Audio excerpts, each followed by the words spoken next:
What are you doing today, right now, that's going to matter? That's going to have value. It's going to have some meaning.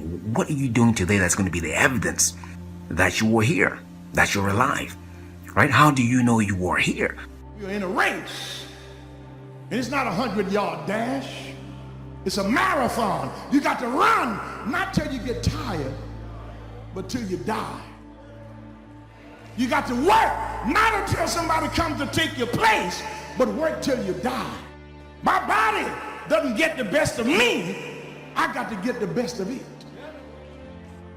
Nobody ever won a Nobel Prize hating what they did. You have to find something in life you enjoy. Experiment, find something you love doing. If you love doing it, and if you work at it and you persist. And so I try to remind people, you should figure out, what are you doing on the face of the earth? How are you making the earth slightly better than the place you were born into? See, most people go through life, without purpose, without passion. They don't wake up on purpose, right? They go through life mechanically, just paying bills, going to work, taking care of the kids. That's all stuff that has to get done. But at the same time, you have to add something else to that. It can't only be about that. What you're doing to get by, what you're doing to stay alive. It can't be about that. There has got to be something. It doesn't have to be big. It can be small. Something that is evidence to you that says, I was here. If you will change, everything will change for you. You don't have to change what's outside. All you've got to change is what's inside. To have more, you simply have to become more. Don't wish it was easier. Wish you were better. Don't wish for less problems. Wish for more skills. Start working on yourself, making these personal changes. And he said it'll all change for you. I'm still going for it. I want to get better and better. I want my craft to get better, my business operations to get better, the things I do to get better. Because once I picked up this simple formula, I'm telling you, it's easy to figure out where the problem is if you go to work on it. So find something you want to do, find something you love to do, something that gives you some energy. Go through life with some kind of passion, and that passion is the way you know you're alive. You know you're alive, and other people know you're alive too, because when you're living life with that kind of an energy, that kind of an atmosphere, people want to be around you, they want to get close to you, they want to know who you are. Faithfulness is not starting and stopping. It's being involved in it even when you don't get any credit for it. Because we can get twice as much done if we quit worrying about who got the credit. I'm not looking for credit, I'm looking for a reward. If tomorrow wasn't promised, what would you give for today? Forget everything else. Forget everything else. Forget that there was any sunlight left. What would you spend today thinking about? We get one opportunity in life, one chance in life to do whatever you're gonna do, to lay your foundation, to make whatever mark you're gonna make, whatever legacy you're gonna leave your legacy. And it's found through effort. Wins and losses come a dime a dozen. But effort, nobody can judge effort. Because effort is between you and you. Effort ain't got nothing to do with nobody else. There's so often times where people, they get told no or they hit an obstacle and it's game over for them. They're just done. They're done training. They're over it. Almost nothing will happen the way you want it to if you don't force it that way. Right? You are coming against a powerful force, the enemy, nature, time. There's all kinds of things that are going against you. It's a losing battle. And if you don't use force of will, then you're not going to get it done. You have to be aggressive and make things happen. Don't live life like a lot of people who go through this thing again mechanically and just like, people who don't know they're alive, right? You see, and a lot of people don't know they're alive until something happens, until some pain or disappointment shows up. But you can go through life feeling alive by doing these kind of things that leave graffiti in your life, right? That leave a mark. That's what you want to do. You want to live that kind of a life. Start and not change? Start and not become more valuable? Hey, the whole scenario of life is to start, number one, and what? Become more valuable, number two. Make yourself more valuable to the marketplace. I'm telling you, you can so dynamically change your income, and economics is the least of the values that you can start earning in terms of equity if you'll start working harder on yourself than you do on your job. Work hard on yourself and develop the skills. all of the stuff necessary to become more valuable to the marketplace. I'm telling you, your whole life can explode into change. Promotions, no problem. Becoming more valuable to the company, I'm telling you, no problem. Money, no problem. Economics, no problem. Future, no problem. If you just go to work on the right thing. Not get things out there to change. Don't try to change the seed. Don't change the soil. Don't change the sunshine. Don't change the rain. Don't change the mix of seasons. Let the miracle of everything that's available work for you, and start working on the inside. Work on your philosophy. Work on your attitude. Work on your personality. Work on the gift of communication. Work on all of your abilities. And if you'll start making those personal changes, I'm telling you, everything will change for you. You can start to think with an aggressive mindset, which is, I am going to take action. I'm going to overcome obstacles. I'm going to push through roadblocks. I'm not going to take no for an answer. Being aggressive from this perspective isn't how you're acting. Yeah. It's the decisions that you're making. What it means is you need to make things happen. While most people spend most of their lives struggling to earn a living, a much smaller number seem to have everything going their way. Instead of just earning a living, the smaller group is busily working at building and enjoying a fortune. Everything just seems to work out for them. And here sits the much larger group, wondering in awe on how life can be so unfair, complicated, and unjust. So what's the major difference between the little group with so much and the larger group with so little? Despite all the factors that affect our lives, like the kind of parents we have, the schools we attended, the part of the country we grew up in, none has as much potential power for doing good as the ability to dream. Dreams are a projection of the kind of life we want to lead. Dreams can drive you. Dreams can make you skip over obstacles. When we allow our dreams to pull us, they unleash a creative force that can overpower everything in our way. To unleash this power, though, your dreams must be well defined. A fuzzy future has little pull power. Well-defined dreams are not fuzzy. Wishes are fuzzy. To really achieve your dreams, to really have your future plans pull you, your dreams must be vivid. Most people think that happiness comes out of being successful or having good health, when in fact the reverse is true. Happiness is not something that's earned or deserved. Happiness is simply a state of mind by which our thinking is positive a good share of the time. If you wait until you feel deserving of having pleasant thoughts about your life, you'll end up convincing your subconscious that you're undeserving of happiness. And the result is you'll be unhappy and unsuccessful in most of your undertakings. It's not selfish or wrong to be happy, regardless of where you are in life. So be happy. Happiness is a means to an end, success and well-being. And it's also an end in and of itself that we all desire. Happiness is not something that happens to you. It's something that you cultivate, that you determine and control. If you're waiting for happiness to happen to you, you're going to have a long wait. Instead, leapfrog to it right now. How do you do that? Well, it's really very simple. By being and acting happy, even when you're not. It's what all winners do, and it's what you should do, and do it now. Right? If you want to solve your problems, you got to learn. If you want to take advantage of an opportunity, you got to learn. Never let it be said you didn't learn. Develop your own personal philosophy here. Philosophy, major determining factor in how your life works out. Each person's philosophy is like the set of the sail. The same wind blows on us all. The difference in where we arrive at the end of the week, at the end of the month, at the end of the year is not the wind that blows. And the wind is blowing around the world.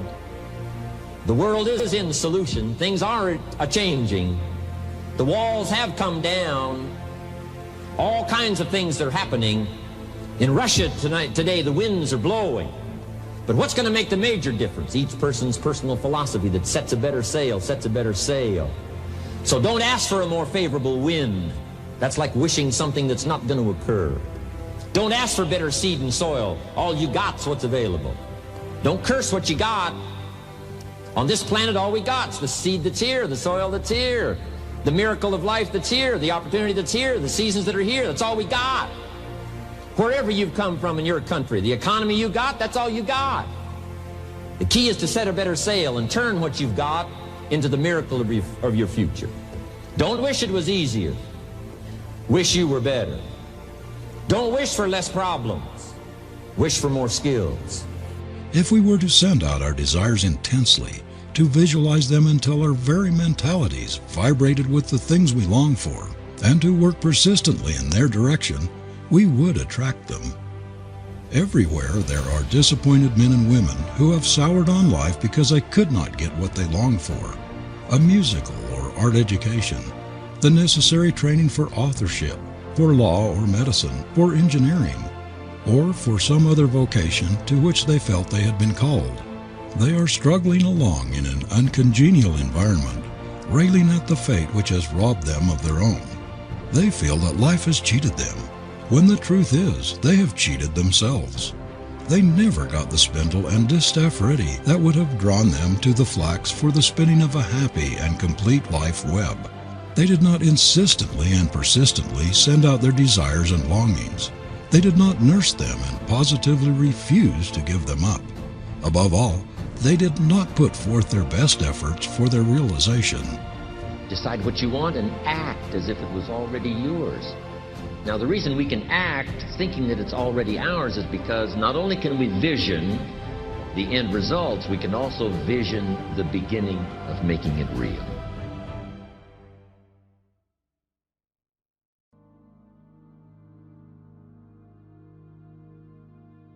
But what we want to do is overcome the emotion, because that's just what's lasting from the event.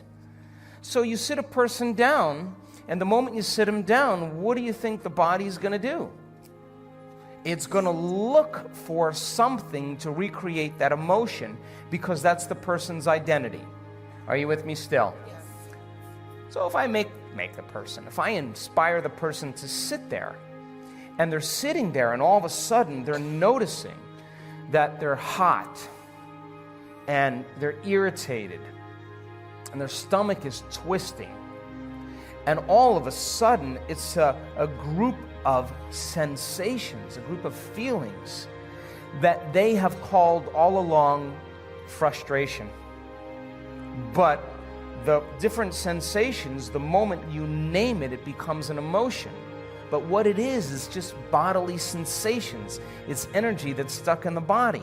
So the body is looking to go back to the past. It's believing it's in the past. Are you with me still? So if the person becomes aware that their body is doing that, and like training an animal, allow the body to feel that emotion and then settle it down into the present moment. When you settle it down into the present moment, the body starts to trust the present moment and move out of the past. And there's a release of energy. Then the body goes, well, wait a second, what's going to happen in the next moment? And it starts doing that. And it starts to try and anticipate the future. And you settle the body back down into the present moment. And every time you do that, you're telling the body it's no longer the mind, that you're the mind and your will is getting greater than the program. And all of a sudden you start to lower the volume to that emotion. And when you begin to break the addiction to that emotion, the side effect of breaking that addiction is called joy. It's called freedom. All of a sudden the body's saying, I don't want to be tormented anymore.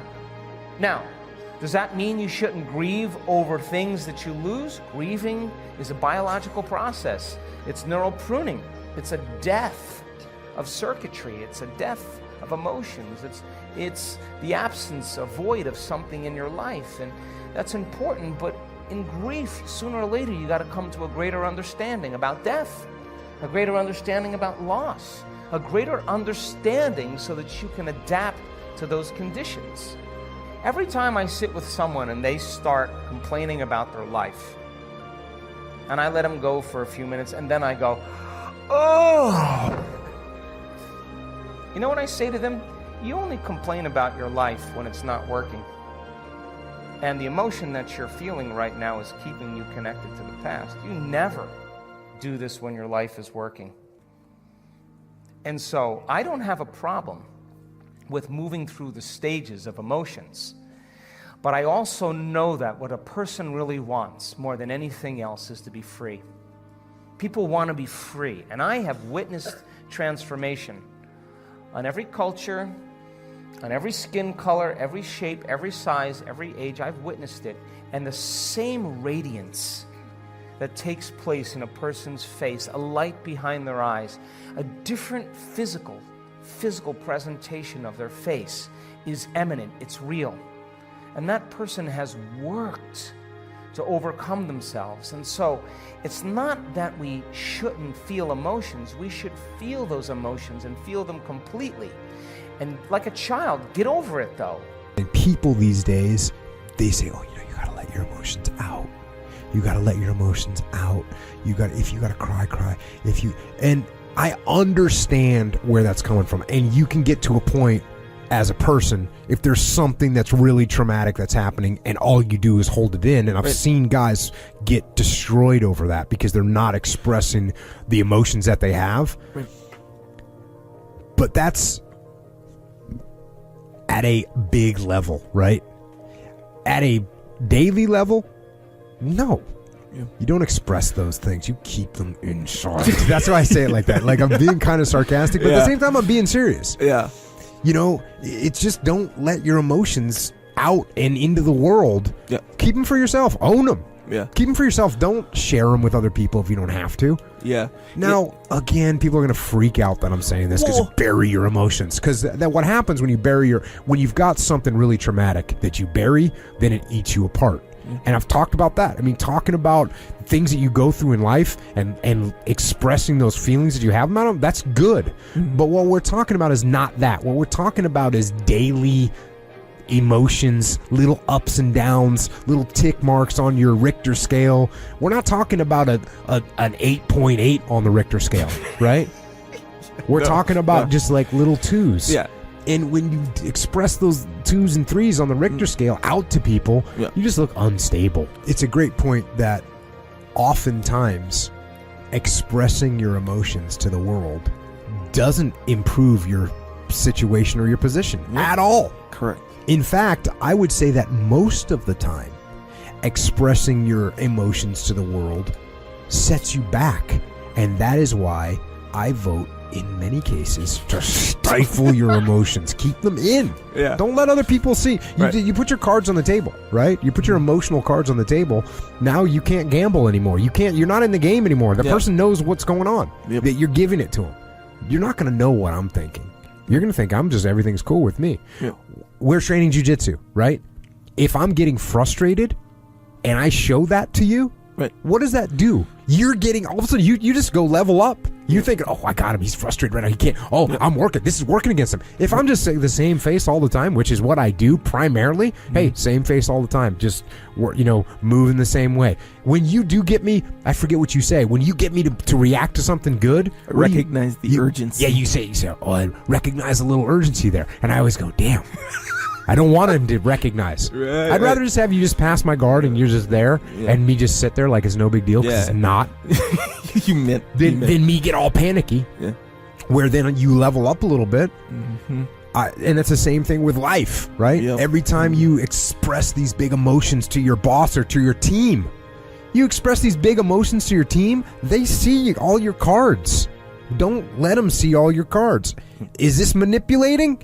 Kind of. Right? This is one of those things where people think, oh, transparency. We hear that all the time these days. Transparency. You got to be transparent. No, actually you don't. Yeah, not with that. You don't have to be transparent all the time. Yeah. You have to win the game. You know what? Does the football coach go out and hand his playbook to the other football team? No. He's got to win the game. Yeah, typically no. And that's not how you win the game. So are we, what we're doing? We're playing chess. It's emotional chess. You're playing with other human beings. You want to win. Now, if you're winning so that I can take advantage of you, so I can manipulate you and get something from you that you don't want to give me, that's bad. And I'm not talking about doing that. But if what I'm doing is keeping my calm so that instead of escalating an argument with you, I'm getting you to see it from my perspective just by remaining calm, that's what we're talking about here. And what is an emotion? And again, like a thought, is an energy entity an emotion too is an entity that is an energy form. You cannot see it, but you can only see how it manifests in the external world. But an emotion is an energy form that lives in you. It's a little entity. And if you recognize it, then there's an awareness there. Without awareness, often you can easily be run by your emotions. And that means the emotion, whether it be, let's say it could be anger, it could be sadness, could be anxiety, whatever it may be, deep regret, jealousy, envy, whatever it is, the emotion, this energy invades, which at first you might feel in the body, it then rises up into your mind, and then it controls your thinking. So when you feel deeply negative, then or angry, then the emotion rises into your mind, and every thought reflects the emotion that you feel, because the emotion is thinking through you. And the emotion is feeding on your thoughts.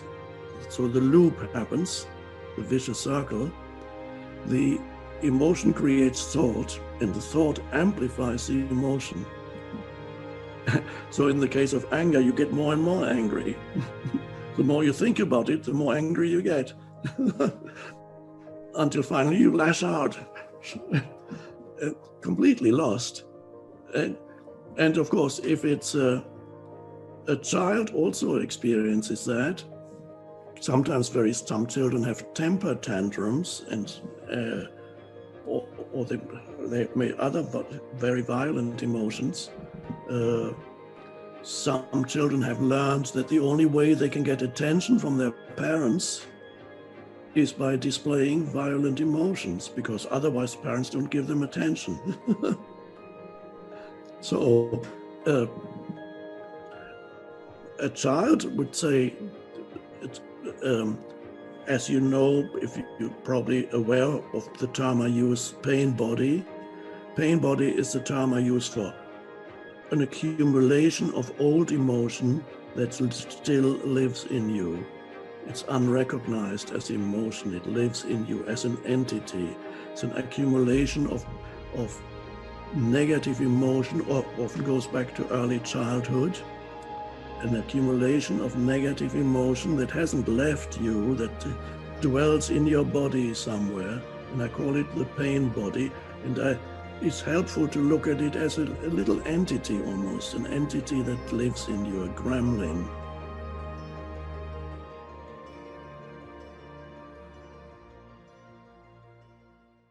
Four major lessons in life to learn. I've got my first book finished, came out a couple of weeks ago. This is in it, the 4 major lessons in life to learn. Here they are. Number 1, learn how to handle the winters. That's lesson 1. They come right after falls, with regularity. Some are long and some are short and some are hard and some are easy, but they keep coming. You must learn to handle the nights. They come right after days. You must learn to handle difficulty. It comes right after opportunity. You must learn to handle recessions. They always follow progressions. For the last 6,000. See, it isn't going to change. The lesson you must learn is how to handle it. And there's all kinds of winters, right? The winter when you can't figure it out. The winter when it all goes smash. The winter when it turns belly up. The winter when it won't work, when you've run out of money and you've got a broken heart. See, those are winter times. There's all kinds. Economic winters, social winters, personal winters. When your heart is smashed in 1,000 pieces and the nights are unusually long, your prayers seem to go no higher than your head. It's wintertime. Barbra Streisand sings, "It used to be so natural to talk about forever, but used to be's don't count anymore. They just lay on the floor till we sweep them away. You don't sing me love songs, and you don't say you need me, and you don't bring me flowers anymore." A song of winter. But see, the disappointments come. Those are normal. That's part of life. But the question is, how do you handle it? How do you handle the coming winters and the disappointments and the downtimes? Well, you can't get rid of January by tearing it off the calendar. But here's what you can do. You can get stronger, you can get wiser, and you can get better. The winters won't change, but you can. And that's how life changes for you. See, before I understood, when it was winter, I used to wish it was summer. I didn't understand. When it was hard, I used to wish it was easy. I didn't know. And then Mr. Schoaf gave me a part of his very unique philosophy when he said, "Don't wish it was easier, wish you were better." See, that triggered my whole life change. Don't wish for less problems. Wish for more skills. Don't wish for less challenge. Wish for more wisdom. That's the key. So that's lesson 1. Learn how to handle the winters. Here's lesson 2. Learn how to take advantage of the spring. That's the second one. Spring is called opportunity. And spring follows winter. What a great place for it. If you were going to put it somewhere, that'd be the place to put it, right after winter. And pray tell, how often does spring follow winter? Every year with regularity, 6,000. You can almost count on it. See, opportunity always comes. Days follow nights. Isn't that terrific? Opportunity follows difficulty. But here's what you must learn to do. Underline these 2 words in that key phrase. Take advantage. Underline those 2. You must learn to take advantage of the spring. See, just because spring rolls around is no sign you're going to look good come fall. You gotta do something with it. In fact, you have to get good at one of 2 things in life. Planting in the spring or begging in the fall. Or get somebody to do it for you. See, those are about the only alternatives. Now here's what else you must do. Take advantage of the springs quickly, because there's only a few. Just a handful of springs have been handed to each of us. They don't come forever. Life is fairly brief. So you got to read every book you can get your hands on what to do with your springs while they're here. And take advantage, they soon run out. The Beatles wrote, "Life is so short." And for John Lennon, it was extra short. But life is brief.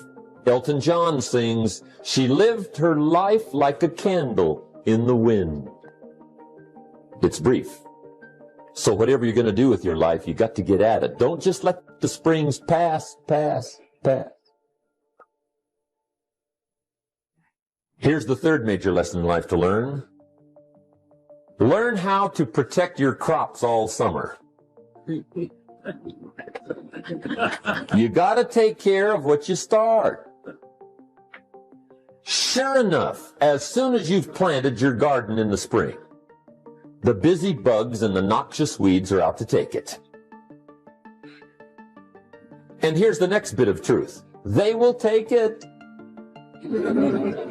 Unless you prevent it. And that's the third major skill to learn. You've got to learn to prevent the intruder from taking all the good you start. It's one of the challenges. Here's 2 key phrases on the number 3. First one, all good will be attacked. On this planet, maybe not the next one we get to, but on this one, all good will be attacked. Every garden will be invaded. Not to think so is naive.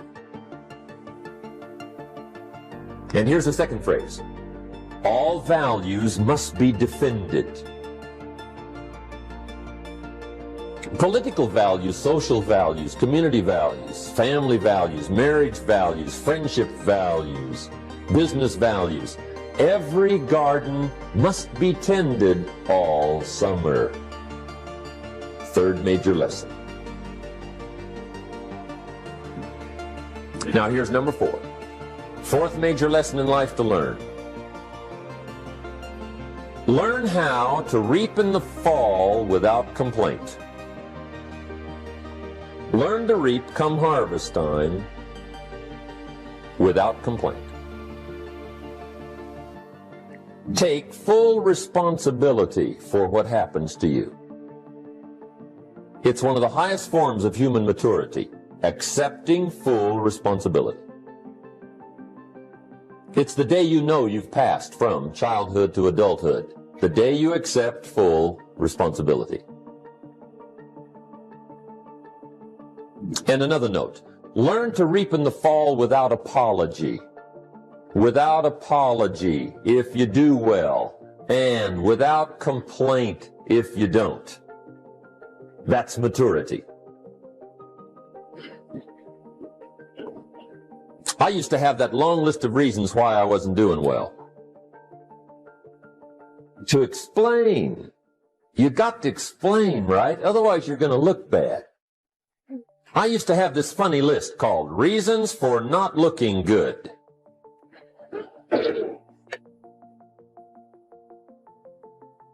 I used to blame the government.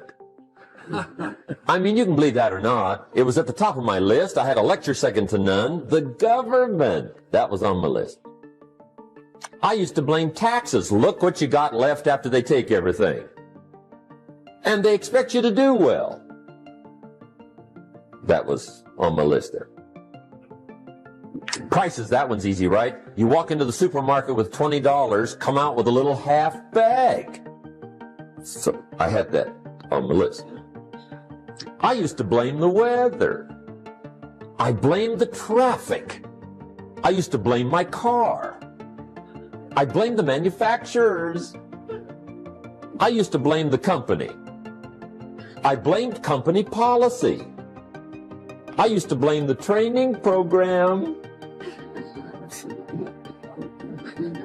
I blame my negative relatives. They were always putting me down. I blame my cynical neighbors. They're just selfish, looking out for themselves. Won't loan you money? They were on my list.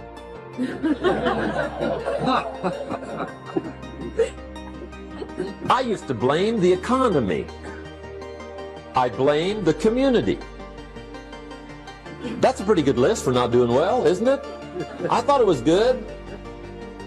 I'll never forget one day, Mr. Schoaf was very kind, but he was also very blunt. And this was no exception. And I'm glad he was blunt. There's a lot of things I'd have missed if he hadn't have been blunt. One day, with sort of a curious look on his face, he said, "Jim, just out of curiosity, tell me, how come you haven't done well up until now?" Excellent question. I thought, well, so I won't look too bad, I'll go through my list. And this list I just gave you, I put that on him. And he was very patient. He let me go through the whole thing, the government, the weather. I went through this whole thing. When I finished, he looked my list over very carefully. He said, "Mr. Rohn, big problem with your list. You ain't on it." How brilliant.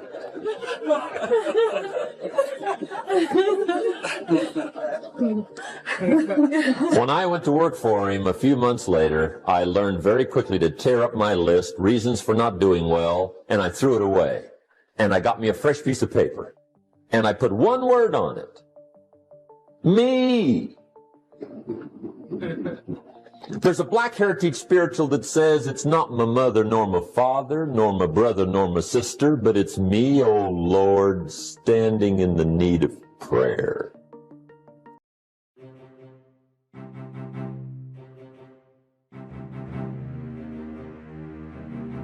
God put people in your life for a reason. Others are there for a season. And it's very important that you recognize when people's seasons are over. Is the season over? Or have you decided, because you're desperate, you've decided to drag these random people into the new season of your life? Because you just need validation. You need all of this shit and people and things around you. Too often, we base our value on how someone is treating us, how perfect of a life we've lived, how successful we are. The problem is, all of those things can change. If you're getting your value out of how people treat you, then if they hurt you, they disappoint you, you're going to feel devalued. You have spent your entire life trying to gain the approval of other people.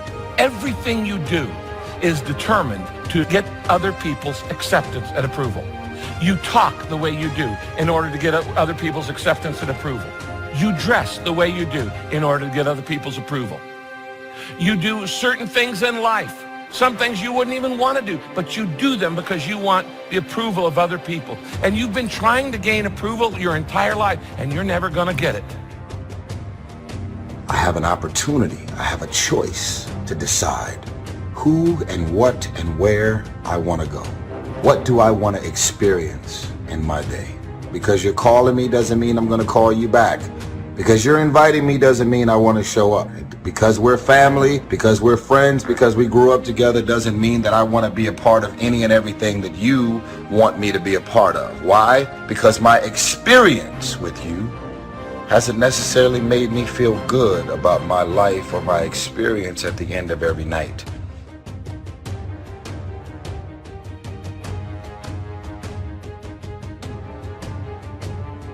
Why would you walk in the opposite direction of your dreams? The man wishes for happiness and thinks the thoughts and commits the acts that take him to certain despair. Failing in life is failing to think today. Failing to care, to climb, to learn, to keep trying day by day. What have you got to lose? Only the despair and fear and guilt of the past. So start the new process. You can begin a new habit no matter how small it is.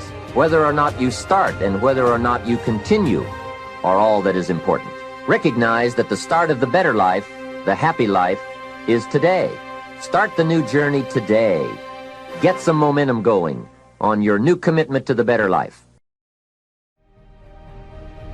I want to share with you what I learned. Matter of fact, I wish somebody had told me when I was your age what I'm about to tell you now. I wish I knew it when I was a younger person. I wish I had learned this early in life. I wish I had learned it early because it would have made all the difference in the world.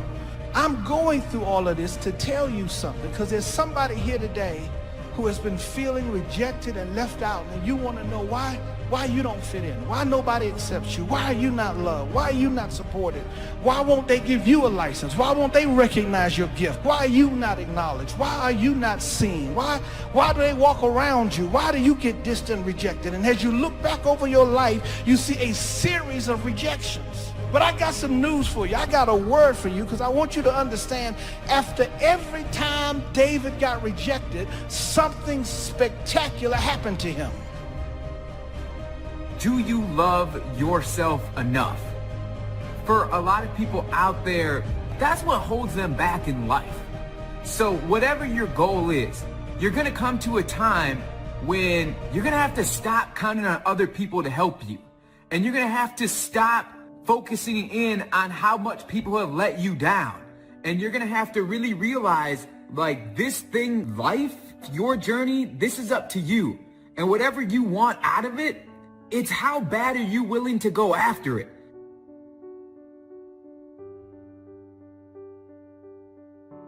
The more you love yourself, the more you believe in yourself, the more you focus on your own intention, the less you have concern with getting that acknowledgement and recognition from other people. The words out of their mouth are about you, but what they're really thinking about is them. The more you begin to understand this, you really stop spending so much energy on worrying about what other people think about you. In other words, your own acknowledgement, your own character, your own belief in yourself supersedes what anyone else could ever say about you. Quit feeling inferior because somebody close to you is not celebrating you. Quit trying to make people be for you that are never going to be for you. If you needed their approval, you would get it. If you're not getting it, that means you don't need it to become who you were created to be. Some of you have spent all of your life trying in your mind to please an unpleasable person. And you wanted to show them wrong. And your dad or your mom said, you're never going to amount to anything. Why can't you be like your brother? And you, in your mind, thought, I am going to earn their approval. And you have tried and you have tried and you have tried to win that person's approval, and you haven't got it. Now, I'm sorry. And I'm sorry for the pain you've been in, but let me just tell you something. That person that you've been trying to get their approval all your life and you haven't got it yet, guess what? You ain't going to get it. If you haven't got it by now, you're not going to ever get it. So if there's any area in your life that you need to clean up, start working on it. Get the clutter out. Start letting some of this junk go to make some room for something else. Do that with people. There's some people who's cluttering up your life. They serve no purpose whatsoever. They're just holding and occupying the space that somebody useful could be holding that space. You don't even have time to look to see what else is out there because you all have all of these people surrounding you that's not enabling you to grow. I don't have the luxury to waste time. I'm expecting some great things from life. And so I have to spend some time working on myself and developing myself. Some people wish they could do better. But some people expect to do better. Where are you on that? Take care of you. Look out for what truly satisfies you. Make caring for you the highest priority in your life. We're not taught to look out for ourselves. We're not taught to take care of ourselves. So make a conscious effort. Make you number one priority. Your health is more important than your family and any and everybody. Don't neglect yourself. It's very important that we not compare ourselves with other people and that we don't go by how we feel. You don't have to feel confident to present yourself in a confident manner. To hold your head up and to boldly go and do whatever it is that you feel like you need to do. When you talk to people, don't mumble. When you talk to people, look at them. We need to realize that God wants us to be bold and aggressive in a right way, not obnoxious. Happiness is a joy that most often comes as a result of positive activity. It is a result of an awareness of the full range of life. Happiness is being able to explore the offerings of life. Happiness is both receiving and sharing, reaping and bestowing. Happiness is activity with purpose. Happiness is freedom from the negative children of fear, such as worry, anger, low self-esteem, envy, greed, and so on. Happiness is contentment with the tasks of your life. It's love in practice. Happiness is both a grasp of the obvious as well as an awe of the mysterious. Because God selects what people reject. Don't you turn around and do the opposite. Don't downplay what makes you destined. Don't reject what makes you special.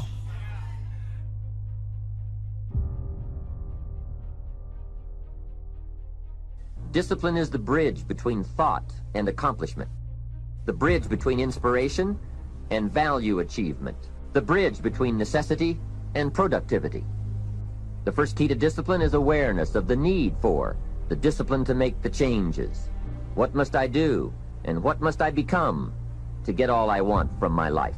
The eagerness to maintain your new discipline deliberately, wisely, consistently, to master the circumstances of your daily life. Disciplining ourselves to fulfill our natural potential to become all that we can be. Opportunity is always looking for ambition and skill in action.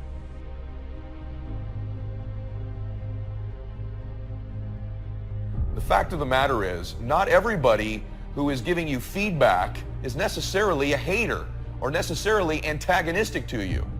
See, sometimes they're just giving you feedback. Sometimes they're just concerned. You need to learn to distinguish between criticism, concern, and feedback. And they are three completely different things. You got to take what you know to be true when you feel joy and apply it when you feel depressed. You've got to take the blueprint of what God showed you is supposed to look like and just build. You got to build an ark when you've never seen rain. Wealth, the possession of great financial resources that improves the quality of your life and gives you added dignity and expanded lifestyle. That's a unique word. It rings of success, influence, possibility, freedom, power, benevolence, and excitement. Success is a very basic process. It doesn't have any mysteries, it doesn't fall out of the sky, nor does it fall into the realm of the miraculous. Success is a natural result that comes from the consistent operation of the practical fundamentals. To be successful, you don't have to do extraordinary things. Just do ordinary things extraordinarily well. I want better for you. The question is, do you want better for yourself? Don't claim to love yourself and you're waking up every day and deciding to include these people, things, and situations in your life. That is not moving like a man who truly loves himself. When you love yourself, you want better for yourself. That's what it is.